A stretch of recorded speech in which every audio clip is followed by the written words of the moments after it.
fake questions, real answers, things I want to talk about, but I made up the questions so I got to talk about them and not wait for you to ask me them. Dear Colin, how the hell did all the reporters and media in the Green Bay area not know that Aaron Rodgers was unvaccinated? Well, it's a great question. Are you doing journalism or advocacy? Are you there to report or there to protect? How do people in the Green Bay media, not one, didn't know he had to miss some quarterback meetings? Did they not find out he was following protocols for unvaccinated players? The advantage to being local media is access, right? That's the difference between local and national. You're there every day. There's a certain responsibility to have things, get it right, and be journalists, not advocates. Years ago, I was very critical of Aaron Rodgers based on 2 to 3 sources that had played for them. I got great pushback from the Green Bay and the Wisconsin media. Have I not been right? The one thing local media should always beat us on is these day-to-day stories where you have access because you're at practice, because you have relationships with players. How did nobody know in the Green Bay media? You're at every practice. You have conversations with players daily. This is not always the case. In Philadelphia, talk radio, local TV stations, the Philadelphia Inquirer are constantly breaking stories on the Eagles, positive and negative. It's not the case in Dallas. Between the Dallas Morning News and the Fort Worth Star-Telegram, the local television reporters in Dallas are sensational at breaking Cowboy news. Sometimes I think the smaller the market, the more collegiate the coverage, and that reporters are afraid of losing a press pass or access if they're negative. But there are huge advantages to being local, especially in a small market. You can see the special teams coach at the grocery store. I just think the Packers, dating back 15 years, they're too cozy. The Green Bay media is too cozy with the team, and I just don't see enough real journalism. Dear Colin, did you like Odell Beckham Sr. getting involved in his son's business by posting those videos of his son being wide open? No, I always think it's a problem when the family gets involved. I mean, let me ask you, when's the last time a family member got involved and it really worked out well? Ayesha Curry, Steph's wife, blaming the refs during the 2016 NBA Finals.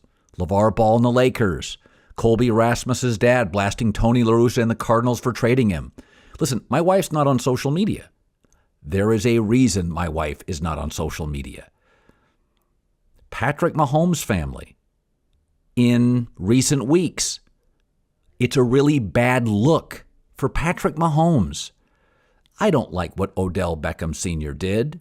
I think it was really poor judgment. And my guess is OBJ asked him to do it, to force his way out, right? Dear Colin, LeBron is expected to miss a week with a slight injury. Seems like he's getting hurt more and more often. How concerned should the Lakers be? Listen, we all know the Lakers championship with LeBron and AD, they got a huge pandemic break.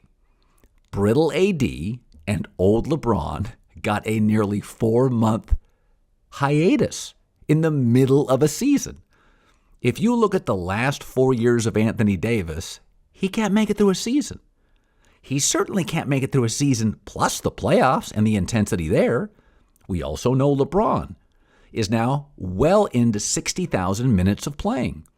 Usually, the point where athletes start to get more injuries is 40 to 45,000 minutes played.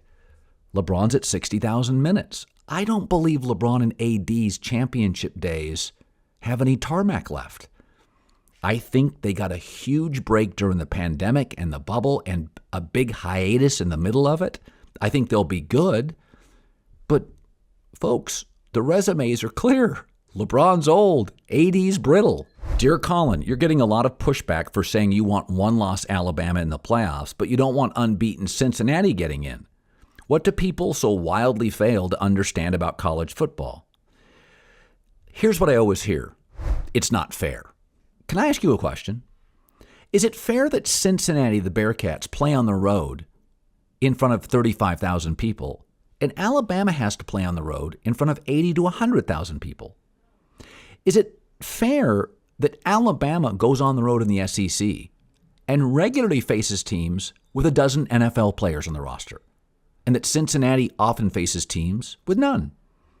Is it fair that the coaching staffs in the SEC are the highest paid, and you often get the very best coaching staffs as opponents week in and week out, and that it's very possible that Luke Fickell is easily the best coach in the conference he's in, and not only that, they may never face, ever, a coach in their conference that is good enough to be a head coach in the SEC.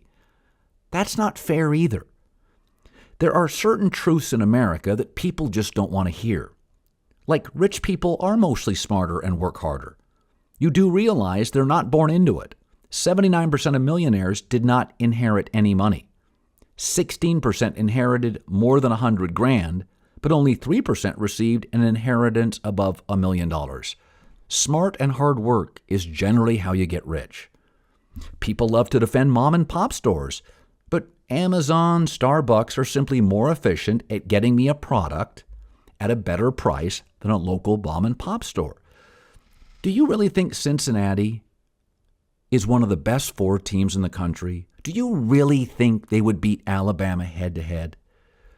It's not fair they get their schedule and Alabama has theirs. How's that for fairness?